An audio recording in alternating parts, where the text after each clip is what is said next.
Hello and welcome. This is Rashim, the Be More Catalyst of Be More LLC, here to help you serve more, do more, and of course, be more. Today, we have a special guest, Maria Stanfield. She is going to share with us how to land your dream job. Before she gets into it, I want to let you guys know a little bit about how I met Maria. We're actually in the same mastermind, and one of the days that I first really got to engage with her is actually at this workshop right after Steve Harvey had left, and she was kind of just walking across the room. And I remember looking at her and thinking, wow, that looks like Michelle Obama, because she looks so presidential, so regal, so first lady-ish. Oh, thank you. And shared a little bit of information about some of the work that she's doing in the world in terms of a nonprofit that she has called My Sister's Closet. And we talked a little bit about that. And when I engaged with her and talked with her, I knew that she was someone that I wanted to have on a very, very long time ago. So I brought her here so that she could share her time and her talent and her great resources with you on how to land a dream job. Hi, Eric. So I'm going to go ahead and get over to her and ask her a few questions, and then we're going to delve right into what she has to share with us. So first, Maria, I'd like to know a little bit more about what your Be More movement, and the B is, of course, who you are at your core. Your more, what is the transformation you want to work in the world, and your movement. What are those actions that you take that you're committed to closing the gap where you are to where you want to be? Thank you. And thank you for having me. I'm thrilled to be here. And I remember that in that engagement, and I just think the world of you. So thank you, Rashim. Well, let's see, my Be More movement, the purpose in the center of who I am is I am blessed to be a blessing. And that is where all of the My Sister's Closet and the career coaching, that's the transformation that happened for me. I was coached, I was mentored, and because of that, I am truly blessed in the career that I've had and the businesses that I've started. And I want to bless others in the same way that those things have just been magnified in my life.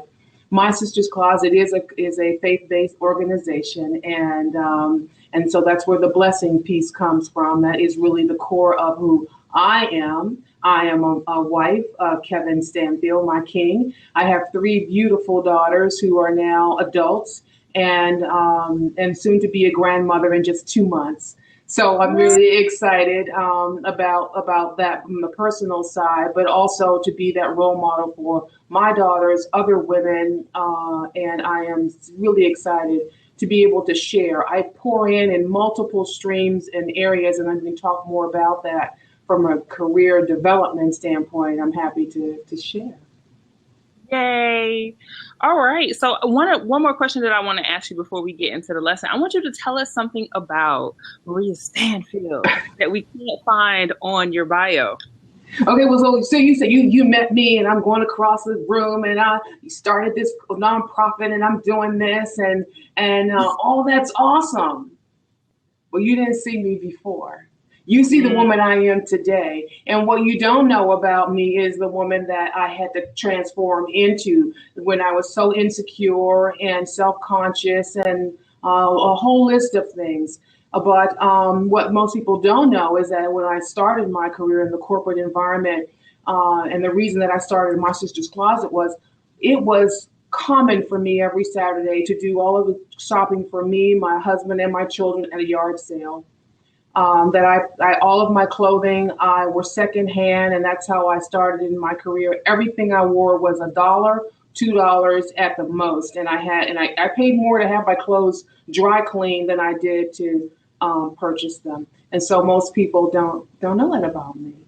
Wow, no, thank you so much for sharing. See, I wouldn't have gotten that from a bio, and I feel somehow closer to you. I still love yard sales too. Me too. So you're going to share with us how some tips on career coaching in terms of how to land your dream job. I'd like to know, and everyone who is either watching live or is watching the replay, feel free, like I always say, get a sheet of paper, a pen, just in case you might have a question or something might resonate with you and you want to write that down and then come back to it later. One of the questions I want to ask you is about how did you actually get into career coaching? Where was the need that you saw, and what is the problem that you solve? Oh, that's a great question, Rashim. And audience, I'm not so prepared for these questions. I'm just coming from vacation. So I'm like, okay, ask me whatever, and I'm going to just tell you from my heart. And that's just who I am anyway. So honestly, I have been in the business for over 30 years now. I work for a major law firm. And I started my career at the front desk and worked my way to a beautiful corner office that I'm sitting in today. And in my career, I met so many people who just didn't know, so many people who I interviewed who didn't get the job, and I couldn't tell them why. I couldn't tell them why. I couldn't tell them they didn't have good eye contact. I couldn't tell them. I just interviewed them, went through the process, and let them leave. And I said, boy, they were so close to getting that job. I wish I could coach them and tell them and encourage them and give them that little extra that they need that could have landed them that job. So that was the premise, the genesis for what I do as a career coach. Mm. So in your work, when you do interviews, when you're coaching people and people are looking for employment, what would you say are, like, I would say, give us like 3 of the biggest mistakes that people tend to make when they're trying to land their dream job that kind of messes them up, really? Okay, you ready? Oh, wait, hold on. Let me get a box of Band-Aids. I feel like this is about to hurt. Okay.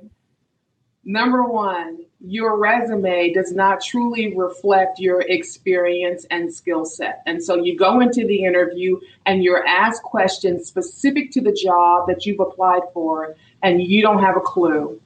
You can't even fake it because some of the technical elements to it, or just you can't speak the lingo or not responding appropriately, and it's clear you don't know. So number 1 is not prepared, not skilled, not organized and prepared, and you're really not experienced for the position that you've applied for.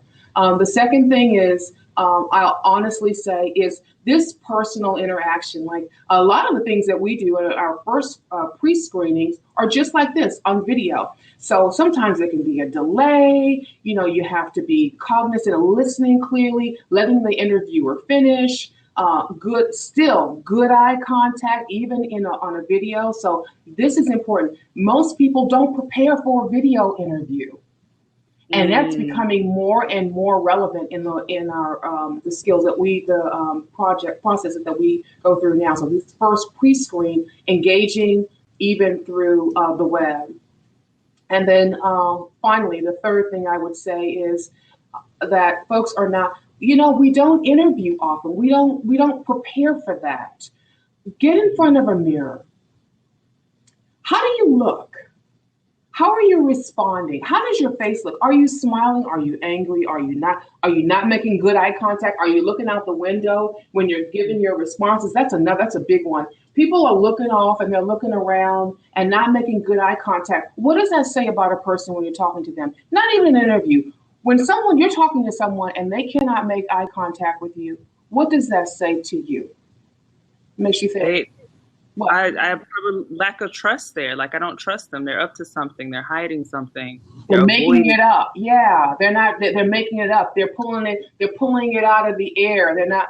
Yes, and so basic little things. Because in an interview, what's so key is this personal interaction when you're in the room with the person. So connecting is so key, and the connection starts even with a handshake. Even with the first touch, you're engaging. And what does your handshake say about you? Eye contact. So those things are really important. Your body language speaks volumes, just as much as what you're saying out of your mouth. Right. You said something that really made me think when you brought up about one. I want to ask you more about how exactly do people prepare for a video interview? Like, how is that different from an in-person interview?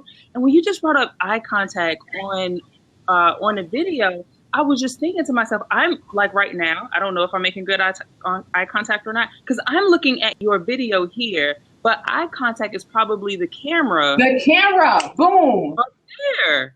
So I'm like, oh yeah, I'm listening to you, but you're actually here and not, here. So no, that's a good one, because I think I've done this like a few times, and I'm always looking at wherever they're positioned on my screen. not realizing that camera is actually the eye contact. Isn't that funny? Yeah, because that little camera eye is the eye of your interviewer. So And hi. I had one candidate say to me, he said, "Am I looking at you?" And then he looked at the camera, and then he looked at the video, and he says, "Or am I looking at you now?" And so, and I told him, and it was beautifully done. I thought that was a great question. Even it told me that he was preparing to engage with me. So tell us a little bit more about how a person would prepare differently for a video interview than they would for an in-person interview. It's tough because in the moment you don't know what the connection will be like. So preparing for if there is the worst case scenario, like this is a great connection we have right now, but what if the connection wasn't great? What if there was a delay? How would we prepare for that? And if it was breaking up, you didn't hear the entire question. So just as if you were in a room, nodding to acknowledge, again, the eye contact, your listening skills are in overload now because you want to make sure you don't miss anything through the feed. And if you do, how do you respond? I'm sorry, Rasheen, you cut off a little bit, or there was some interference. Could you repeat the question, please? Okay, I like that. I like that. I also like what you said about when you talked about some of the biggest mistakes that people make in terms of lack of preparation, how necessary it is for people to know the lingo, and then even making connection. And you said something else that I really like. When you talked about getting in front of the mirror, what it made me think of is know your face. Because there's sometimes where we're making certain expressions and we're not realizing it, and it comes up on the camera and it comes up also in person. But it would really help to practice if I just know my face. Like, okay, if my face is positioned like this, what does it look like? Or my face is positioned like, maybe I'm thinking deeply, but that may look to you like I'm being cynical. You know what I mean? Like knowing your face, and I think that is such a really good point in Yeah, terms but of how are you? And because that's what your interviewer is going to see. And if you have someone in your household, a friend, whomever, who can be helpful to you in that and give you the truth of it, that's always great. But sometimes we don't have time to prepare. Like, for example, we called an applicant this morning and said, I know this is last minute. It's Friday. The partner is going to fly out on Monday. Is it possible for you to get here on your lunch hour? And they did. So they didn't have a whole lot of time to prepare. So that's why practicing in advance, it's critically important. And a little bit of mirror time never hurts. I call it mirror time. Mm-hmm. So let's back up a little bit. So before we even get to the interview, when you're looking at those resumes, what exactly are you looking for? How should it be formatted? What are some of the biggest mistakes that people make on resumes, and how can we kind of avoid those? Ooh, you won't believe this, but one of the number one mistakes that we catch first, well, aside from typos, which is like a pet peeve of ours. As I said, I work for a law firm, and so a typo could be detrimental to a case, a closing, etc. So typos, number one. If you can't get your document right, the one that you created that represents you, then certainly we're concerned that you would get our documents or the client's documents correct. We all make mistakes, but you should always have someone proof you read your resume, and then. Having your correct contact information. And then if your contact information, your phone number, for example, is your cell phone number, and you have a 5-minute song on there before I can leave a message, you might lose me. I get you want to worship and you want to put all your wonderful music, or you got this, but I don't want to.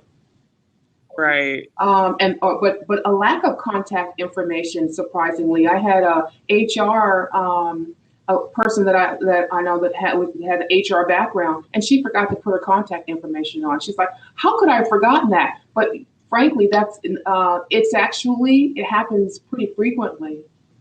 So the typos, current contact information, making sure your contact information is professional, and that you have a professional, easy to read resume. Now, there's talk out there that your resume should only be one page. But for someone like me to try to condense 30 years of work experience in one page is not going to happen. And if you're looking for someone with more senior experience like that, then you expect it to be 2 pages or more. But if it's 1 page and it's clear, concise, and easy to read, because frankly, Rasheen, I'm getting for one position 250 resumes for one job. So I'm peeling through them all. I'm looking at them online and I'm going through them all. I want one that's easy to read and condensed. So if your resume is 5-6 pages, I'm sorry, but likely it's not going to make the A pile. It's just the truth of the matter. And this is coming from an HR professional. I'm just, opportunity for me to keep it real with you. You want to make sure you get to the A pile. Keep it clean, organized, error-free, contact information. And when I look at it, I'm like, yeah, check the job description for the position too. Mm-hmm, mm-hmm. And if it resonates with your skill set, add it. Put it in your in the information that you provide as experience. Oh, you have that experience that matches here? Put the two together. No, that makes sense. I've definitely heard someone say to do bird of your resume. So if the job description shows you a picture of a bird, then what they want you to write down is a bird.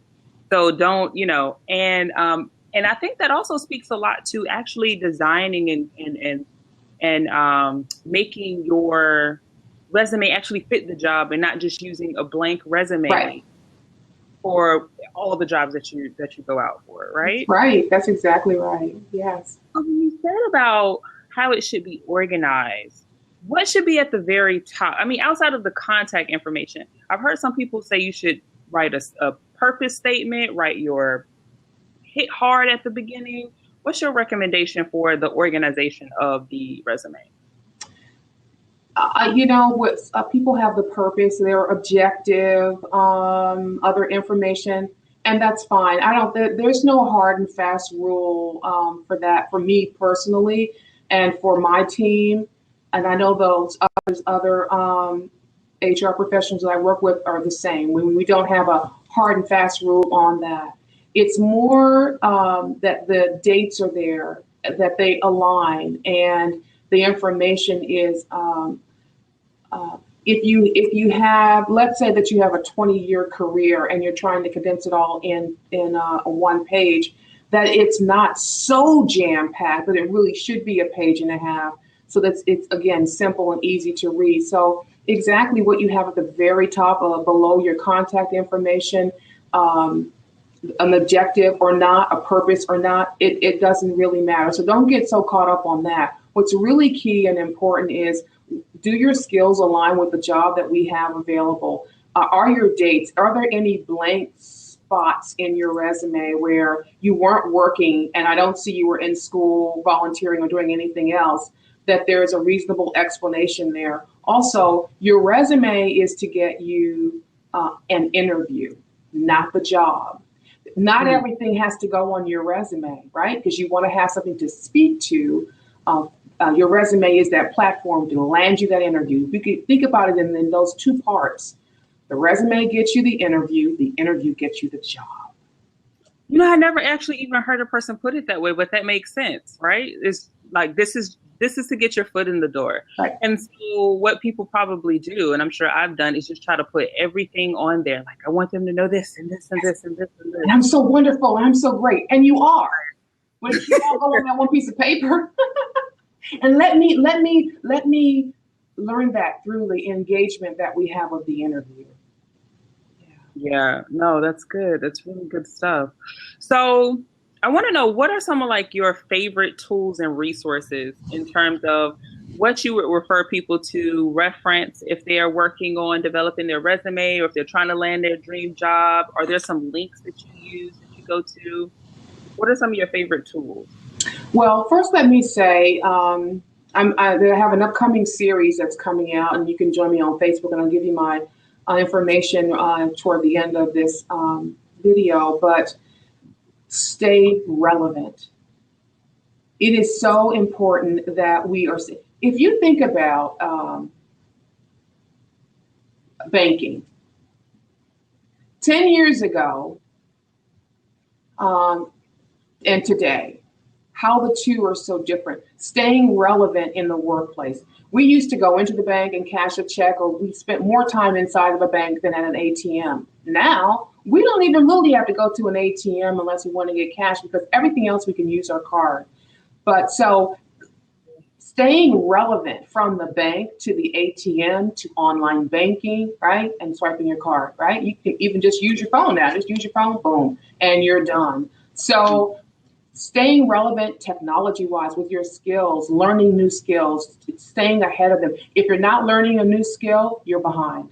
Be open to change. Things are, using the bank scenario again, things are constantly changing. So you have to be open to change and staying flexible. So if you're in a current position now where you see your dream job just ahead of you, you see it just ahead, and it's achievable, or at least in the career journey that you're on, that you making sure that you are keeping yourself flexible so that when the opportunity comes, you're there, you're ready, and they know that you're there. So staying relevant, being flexible, having someone else proof your resume, please do that.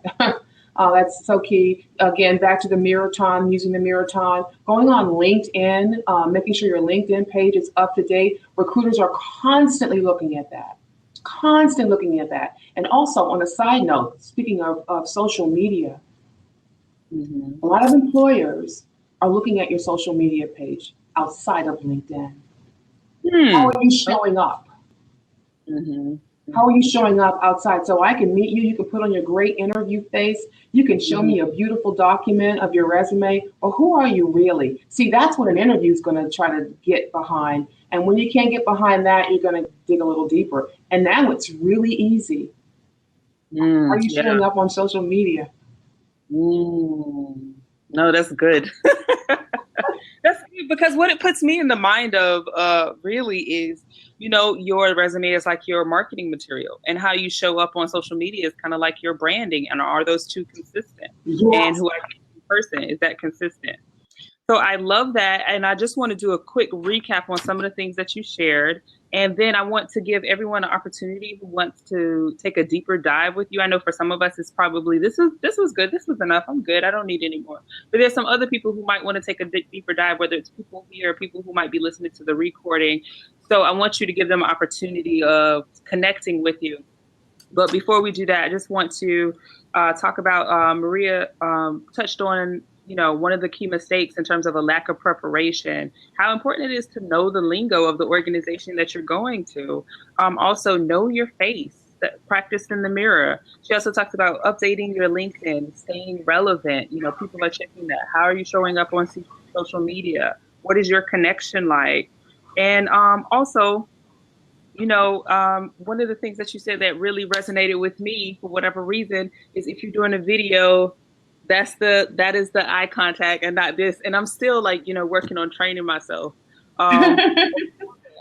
So before we let you go, please tell us, how can we get more information on this if we want to take a deeper dive? I know you just kind of touched the surface here, but how can we get more of you? Well, before I do that, I want to say one thing. I wrote myself a note that I wanted to just remind people, because define what your dream job is. Make sure you know what that is, and it may not come oh, my dream job is doing this. It may take some more thought. So be sure to do that, and stand up and stand out. The it's not my job, that's going to work for you, and look for a great role model. So those are my 3 points. I have launching a new series. It's called Maria's Mentoring Minutes, and it's a video series of career development tips that you can use to help you. I'm going to be posting them on Facebook and Instagram, and I printed out my information, and I hope you can see it there. Is it coming out okay? I'm going to just go ahead and try to type it. So that's MSC. Yes, can you see it? You tell it to me, say it to me, and I'll type it. Okay. Well, you can find me. First of all, you can msccareerservices.com. That's where you can find our monthly newsletter. It's msccareerservices.com. And that connects right to me. You're going to be joining our mailing list, and we're going to get all that information out to you. See our newsletter. It's going to be awesome and give you some tips on a monthly basis. On a weekly basis, coming in starting August 1st, you'll also be able to link up with me on Facebook. You can find me at Maria Stanfield, also at Twitter and LinkedIn, and I'll tell you more about that. I'm going to be doing Maria's Mentoring Minutes, and you can find all of that information on just what I talked with you about, but there's a whole lot more. I'm going to go a little bit deeper, and I think it's really going to be helpful to you. So on Facebook, it's Maria Stanfield. On Twitter, it's at MS Closet 1. And LinkedIn, it's Maria Stanfield. And Instagram, it's Coach Maria Stanfield. So would you go ahead and type in the site? Because I think I did it wrong, because when I clicked on it, it sent me somewhere crazy. And I want to make sure that people are able to connect with you. Okay, I love it. Okay, sure. So definitely, go ahead. Go ahead. I was just going to let everyone know. So definitely, please do reach out to Maria to get some information on this. Connect with her on Facebook. Connect with her on Twitter. Get those mentoring minutes. Sign up for her newsletter so that you can get that regular information to help you along. So it's at MSCLOSET for those of you who are watching the replay. Again, it is MSCLOSET on Twitter. And the Facebook is Maria Stanfield. And that's MARIA space STANFIELD. There you go. And that is how you will connect with her. And I love those final thoughts that you shared with us. Define your dream, stand up and stand out. I like those two. And define, I think the one that I really like is defining your dream job, because most people really don't know, or they just go, this one is the one that pays the most. Right? So this is my dream job for now, because this is the one that's paying the bills. Thank you again so much, Maria, for sharing your time, your energy, and yourself as a resource. Thank you for everyone who's here live. Thank you for everyone who is watching the replay. Until next time, please continue to do more, serve more, and be more. Be more.